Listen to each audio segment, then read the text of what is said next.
La sociedad y el mundo que conocemos están moldeados por múltiples factores, desde la geografía y la historia hasta la ciencia y las políticas que regulan nuestra vida diaria.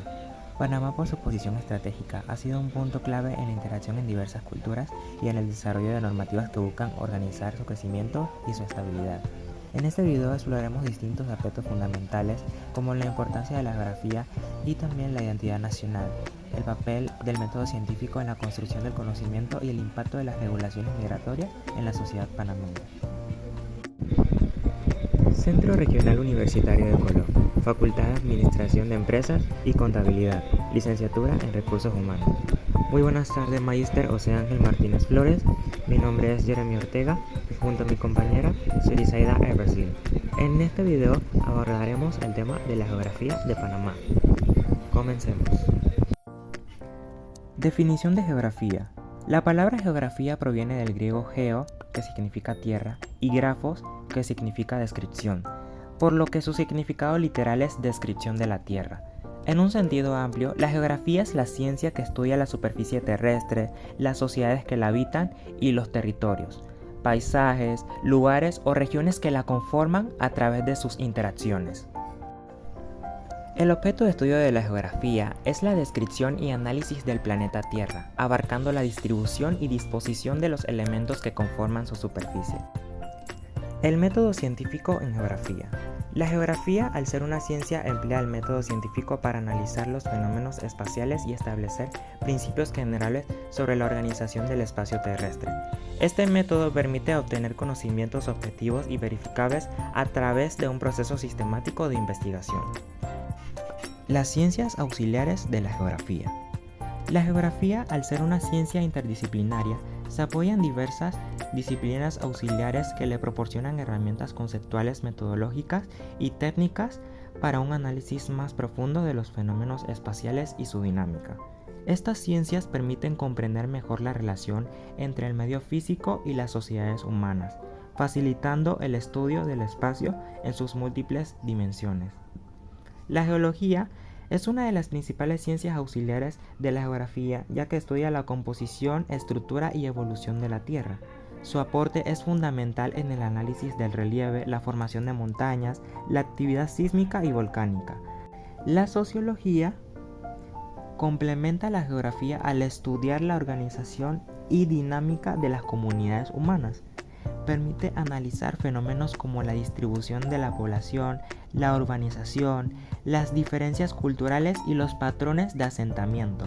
Con la ayuda de la sociología, la geografía puede entender cómo las sociedades interactúan con su entorno y cómo los factores sociales influyen en la configuración del espacio geográfico. Las matemáticas y la estadística son herramientas fundamentales en la geografía, ya que permiten medir y analizar datos espaciales con precisión. A través de modelos matemáticos y técnicas estadísticas se pueden identificar patrones en la distribución de los fenómenos naturales y recursos como tales y también fenómenos humanos. Estas disciplinas son esenciales para la cartografía, la demografía, la climatología y la planificación territorial. Fundadores de la geografía antigua y moderna y sus aportes. La geografía antigua o la geografía en la antigüedad se centraba en la descripción física del mundo conocido. Se basaba en observaciones empíricas y en la recopilación de datos sobre los territorios explorados. Uno de los principales exponentes de esta geografía fue Eratóstenes de Cirene, entre 276 y 194 a.C. Fue un matemático, astrónomo y geógrafo griego considerado el padre de la geografía debido a sus contribuciones fundamentales en la medición de la geografía y la cartografía. Su mayor logro fue calcular con notable precisión la circunferencia terrestre utilizando un método basado en la observación de sombras proyectadas en diferentes lugares al mismo tiempo. Estimó un valor cercano a los 4.000 kilómetros, lo que demostró que la Tierra era esférica. Además, Eratóstenes fue el primero en utilizar el término geografía y elaboró uno de los primeros mapimundis donde representó las tierras conocidas en su época, Alexander von Humboldt. entre 1769 y 1859 d.C. Fue un geógrafo, naturalista y explorador alemán, considerado el padre de la geografía moderna universal, debido a su enfoque científico y sistemático en el estudio de la naturaleza. Y la geografía, por supuesto. Sus expediciones por América Latina le permitieron recopilar una enorme cantidad de datos sobre la flora, fauna, geología y clima, los cuales analizó con rigurosidad científica. Uno de sus aportes más destacados fue el desarrollo del concepto geografía física, en el que integró distintos elementos del entorno natural para explicar la distribución de los paisajes terrestres. Fue pionero en el estudio de la relación entre el clima y la vegetación, creando el primer mapa de isotermas, que representa la temperatura en distintas regiones del planeta. Además, Humboldt introdujo un enfoque interdisciplinario en la geografía, combinando la observación empírica con el análisis matemático y estadístico. Su obra Cosmos sintetizó su visión de la naturaleza como un sistema interconectado, influyendo en la posterior evolución de la geografía como disciplina científica. Mapa político y posición geográfica de Panamá. Mapa político actualizado de la República de Panamá. Panamá se encuentra en el extremo sureste de América Central y limita al norte con el Mar Caribe, al sur con el Océano Pacífico, al este con Colombia y al oeste con Costa Rica. Su división política comprende 10 provincias y 5 comarcas indígenas, las cuales cuentan con una organización política administrativa definida. Las provincias son Bocas del Toro, Coclé, Colón, Chiriquí, Darién, Herrera, Los Santos, Panamá, Panamá Oeste y Veraguas. Además, el país cuenta con las comarcas Cunayala, Nove Buglé, Emberá-Woná, Mandungandí y Guargandí, que poseen autonomía en ciertas áreas gubernamentales. Ubicación de los puntos extremos de Panamá. Panamá se localiza en el hemisferio norte y el hemisferio occidental, dentro de la zona intertropical. Sus puntos extremos se definen de la siguiente manera. El extremo norte, que se encuentra en la isla Tambor, ubicada en la provincia de Colón. Sus coordenadas geográficas son 9 grados 38 minutos con 46 segundos al norte. Al extremo sur se encuentra en la isla Jicarita, al sur del Parque Nacional Coiba, en la provincia de Veraguas. Frontera de Panamá con Costa Rica. La frontera entre Panamá y Costa Rica es natural y política, extendiéndose por aproximadamente 330 kilómetros. Se divide en 3 regiones principales: zona costera del Pacífico, Cordillera Central o Talamanca, zona costera del Caribe. La frontera entre Panamá y Colombia tiene una longitud de 266 kilómetros y se caracteriza por ser mixta, combinando elementos naturales y geométricos. Parte geométrica.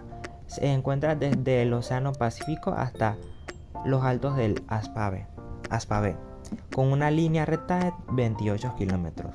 La parte natural, desde los altos del Aspavé hasta el Mar Caribe, con 238 kilómetros de selvas y ríos, atravesando la región del Tapón del Darién.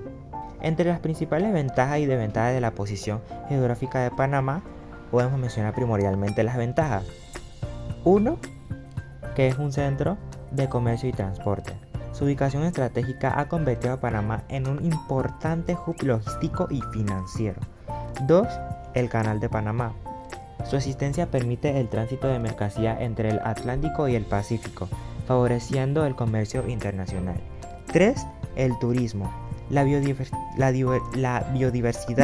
las playas y la conectividad aérea hacen de Panamá un destino atractivo para turistas de todo el mundo.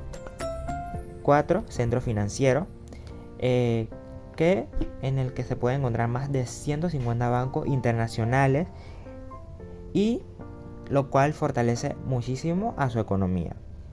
5. Desarrollo del sector de servicios. La actividad comercial, bancaria y logística impulsa la generación de empleos y el crecimiento económico.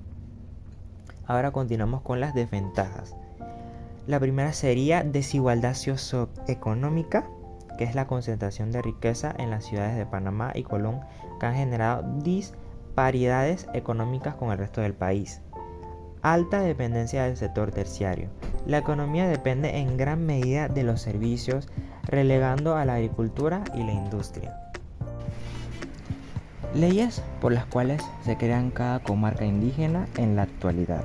Las comarcas indígenas de Panamá son territorios especiales donde las comunidades indígenas tienen autonomía para la administración y el ejercicio de sus derechos. Estas comarcas, que abarcan una extensa parte del territorio nacional, son fundamentales tanto para la preservación de la cultura indígena como para el desarrollo de sus comunidades. En Panamá existen 5 comarcas indígenas formalmente reconocidas que ocupan aproximadamente el 22% del territorio del país. Estas comarcas no solo representan un área geográfica importante, también son un espacio de reivindicación cultural, social y política para los pueblos indígenas. Las comarcas son Gunayala, Emberá-Wounaan, Guna de Mandungandín, Nove Buglé y Wargandín.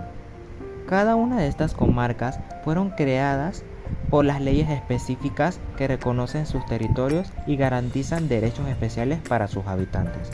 A continuación, vamos a detallar las leyes fundamentales que dieron origen a cada una de estas comarcas y las normativas asociadas que han ido fortaleciéndolas. 1. Comarca Gunayala San Blas. La ley número 2 de 1938 del 16 de septiembre. Esta ley crea la comarca de San Blas, reconocida más tarde como Gunayala, un territorio tradicional de los pueblos Guna. Esta ley estableció los límites de la comarca y otorgó a los pueblos indígenas el derecho a organizarse y gobernarse dentro de su territorio, asegurando la protección de su cultura y costumbre. 2. Comarca Emberá-Wounaan. Ley número 22 de 1983 del 8 de noviembre. Esta ley creó la comarca Emberá-Wounaan en la provincia de Darién, que incluye los territorios de los pueblos Emberá y Wounaan. Esta ley reconoce la autonomía política y administrativa y cultural de los pueblos indígenas de esta comarca. 3. Comarca Cuna de Mandungandí. Ley número 24 de 1996 del 12 de diciembre. Establece la creación de la comarca Guna de Mandungandí, hogar del pueblo Cuna. Esta ley le otorga a los Cuna la autonomía necesaria para preservar su identidad cultural y tradicional, promoviendo la participación en los procesos de desarrollo de su región. 4. Comarca Nove Buglé. Ley número 10 de 1997 del 7 de marzo. A través de esta ley se crea la comarca Nove Buglé, que agrupa a los pueblos Nove y Buglé. Esta comarca se distingue por su tamaño y la diversidad cultural de sus pueblos, y se le otorga un sistema de gobierno propio y la administración de sus recursos naturales. 5. Comarca Cuna de Wargandí. Ley número 34 de 2000 del 25 de julio. Crea la comarca Guna de Wargandín, que es parte del territorio de Cuna en Panamá. Esta comarca incluye a comunidades cunas que buscan proteger su territorio y tradiciones. 6. La comarca de Gunayala o San Blas, reconocida oficialmente. Ley número 99 de 1998 del 14 de diciembre. La ley reconoce oficialmente la comarca Gunayala, previamente conocida como San Blas. Esta ley afianza la autonomía territorial y cultural de los Guna, asegurando sus derechos sobre la tierra y los recursos naturales. Leyes y decretos adicionales relacionados con las comarcas indígenas. Decreto Ejecutivo número 12 del 2001, del 20 de marzo. Regula la ley número 20 de 2000, que aborda la propiedad intelectual y los conocimientos tradicionales de los pueblos indígenas de Panamá. Este decreto busca proteger los derechos culturales de los pueblos indígenas en relación con sus conocimientos tradicionales. Seguido el Decreto Ejecutivo número 687 de 2008, del 23 de diciembre, que implementa y desarrolla la educación bilingüe en las comunidades indígenas, con un enfoque en la enseñanza de la lengua materna, lectura y escritura, así como el fortalecimiento de la espiritualidad de los pueblos indígenas. Ley número 42 de 2010, del 1 de septiembre, declara el 9 de agosto como Día Nacional de los Pueblos Indígenas en Panamá, promoviendo la visibilidad y el respeto por las culturas indígenas del país. Ley número 88 de 2010, 22 de noviembre, la cual reconoce las lenguas y alfabetos de los pueblos indígenas, estableciendo normativas para la educación bilingüe en las comunidades indígenas, promoviendo la preservación y el uso de sus lenguas originarias. En el ámbito político y social, los conceptos de Estado, Nación y Gobierno son fundamentales para entender la organización y el funcionamiento de las sociedades modernas. Aunque estos términos a menudo se usan de manera intercambiable, cada uno tiene un significado particular y funciones específicas dentro del marco del poder político. El concepto de Estado. El Estado es una organización política que ejerce soberanía sobre un territorio determinado, con el fin de administrar y regular la vida en sociedad. Se considera la máxima autoridad dentro de sus fronteras y está compuesto por un conjunto de instituciones que se encargan de organizar y dirigir los asuntos públicos. Concepto de nación. Por su parte, nación hace referencia a una comunidad histórica, cultural y social que comparte un conjunto de características comunes, como una lengua, religión, tradiciones, valores y una identidad colectiva. Concepto de gobierno. El gobierno es el mecanismo que ejerce la autoridad y el poder dentro de un Estado. Es el conjunto de instituciones y autoridades encargadas de tomar decisiones y administrar los asuntos políticos. El gobierno regula la vida política, económica, social y cultural del país, asegurando el bienestar de sus ciudadanos y manteniendo el orden en la sociedad. Título 1. El Estado panameño de la Constitución de la República de Panamá. El título 1 de la Constitución de la República de Panamá, denominado el Estado panameño, establece los principios fundamentales sobre la estructura y organización política del país. En este título se definen los aspectos esenciales que regulan la soberanía, el gobierno, la división del poder y la identidad nacional. El artículo inicial deja claro que Panamá es una nación soberana e independiente, cuya forma de gobierno es unitaria, republicana, democrática y representativa. Esto implica que el poder reside en el pueblo panameño y que el país es gobernado bajo un sistema republicano, sin una monarquía, donde las autoridades son elegidas por la ciudadanía y deben rendir cuentas a la misma. El aparato gubernamental de la República de Panamá está estructurado en diversos ministerios e instituciones gubernamentales, cada uno con funciones específicas que contribuyen al desarrollo y bienestar del país. Los ministerios de Panamá son entidades del Poder Ejecutivo encargadas de formular, coordinar y ejecutar políticas públicas en sus respectivas áreas de competencia. Cada ministerio es liderado por un ministro, quien es designado por el presidente de la República y ratificado por la Asamblea Nacional. Entre los principales ministerios del país se encuentran el Ministerio de Gobierno, MINCOP, que se encarga de la gobernabilidad interna del país supervisando aspectos como la administración de justicia, el sistema penitenciario y la coordinación de las autoridades locales. El Ministerio de Relaciones Exteriores, MIRE, que es responsable de dirigir la política exterior de Panamá. Este ministerio maneja las relaciones diplomáticas y representa al país en organismos internacionales. El Ministerio de Educación, que es el encargado de la educación nacional. Este ministerio establece planes y programas educativos, supervisa las instituciones educativas y promueve la calidad educativa en todo el país.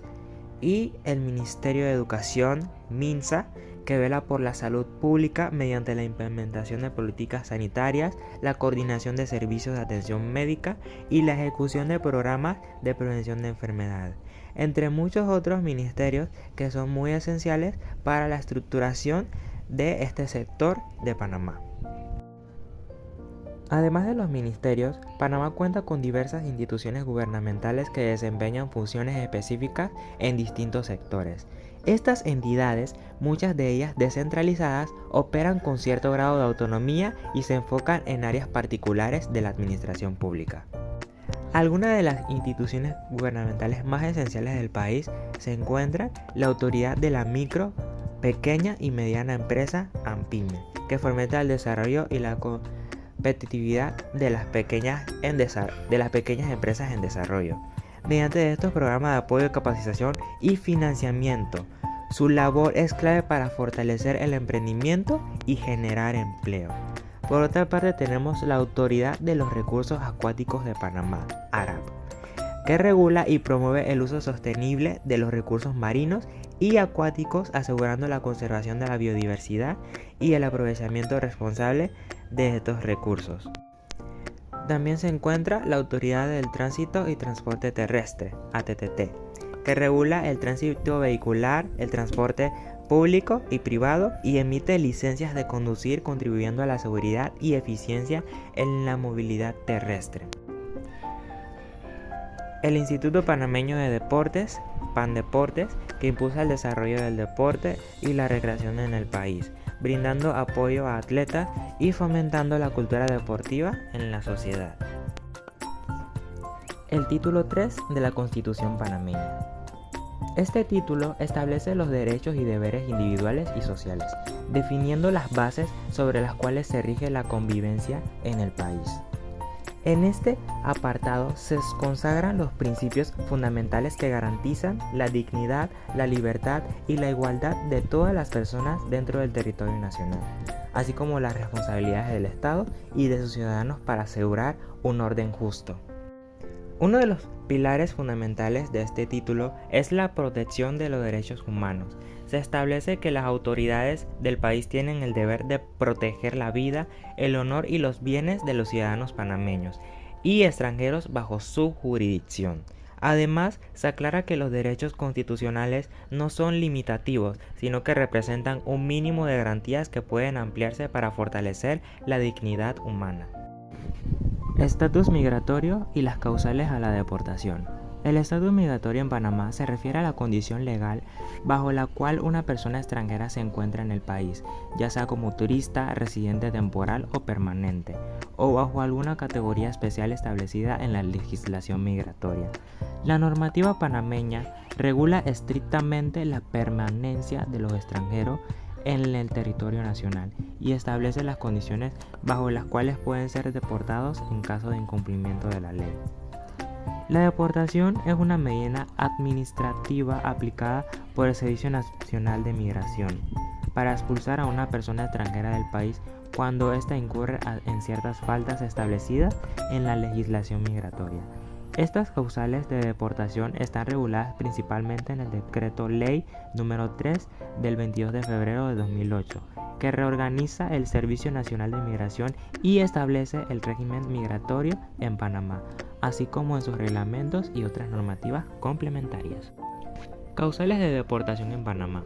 Según el artículo 65 del Decreto Ley número 3 de 2008, las principales razones por las cuales un extranjero puede ser deportado son las siguientes. El primero es ingresar al país en forma irregular, salvo las excepciones establecidas en leyes especiales. Esto implica que cualquier persona que ingrese a Panamá sin cumplir con los requisitos migratorios, como no tener visa cuando es requerida o utilizar puntos de acceso no autorizados, puede ser deportada. Otro caso sería la permanencia o permanecer de manera indocumentada o irregular en el territorio nacional. Esto ocurre cuando un extranjero permanece en el país después de que su visa o permiso de estadía haya expirado sin haber regularizado. Tenemos la incoherencia en conductas que riñan con la moral y las buenas costumbres, aunque esta causal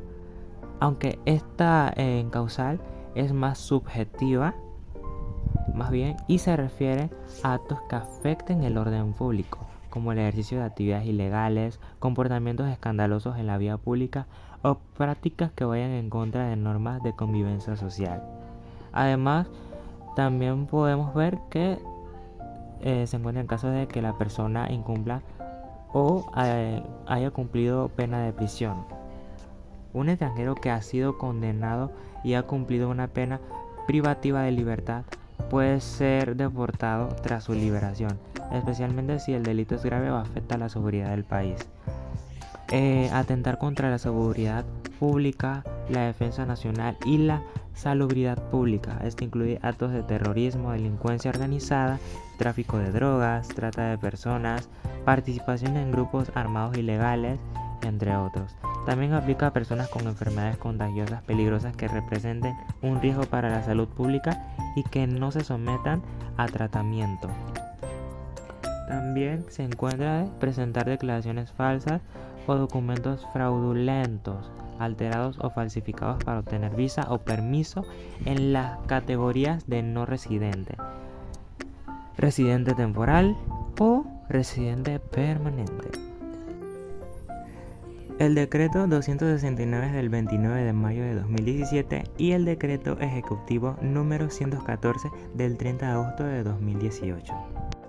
En Panamá, la política migratoria es regulada por una serie de decretos y normativas que buscan administrar el ingreso, permanencia y salida de extranjeros en el país.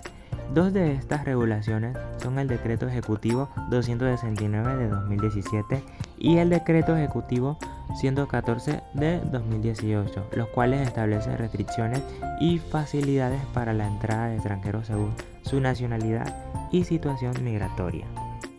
Respecto al Decreto Ejecutivo 269 del 29 de mayo de 2017, modifica el tiempo de estadía como turistas de ciudadanos de Colombia, Nicaragua y Venezuela, reduciéndolo de 180 días a 90 días. Los motivos de este cambio se implementó debido a la gran cantidad de extranjeros de estos países que ingresaban a Panamá bajo la condición de turistas, pero que luego permanecían en el territorio realizando actividades distintas a las permitidas sin regularizar su estatus migratorio. En respuesta, el gobierno panameño decidió reducir el tiempo máximo de estadía para estos nacionales, buscando un mayor control sobre la inmigración irregular y la posible ocupación de empleos sin los permisos adecuados. Las disposiciones principales son: tiempo de estadía reducido, que se establece un límite de 90 días de permanencia como turista para ciudadanos de Colombia, Nicaragua y Venezuela. Por consiguiente, la aplicación a nuevos ingresos. Los extranjeros de estos países que ingresaron antes de la entrada en vigencia del decreto mantienen el tiempo de 180 días de estadía como turista. Y por último, la fecha de vigencia, que es cuando el decreto entró en vigor desde su promulgación.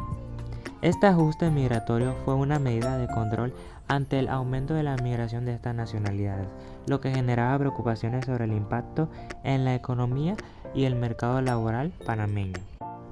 Ahora vamos con el decreto ejecutivo número 114 del 30 de agosto de 2018.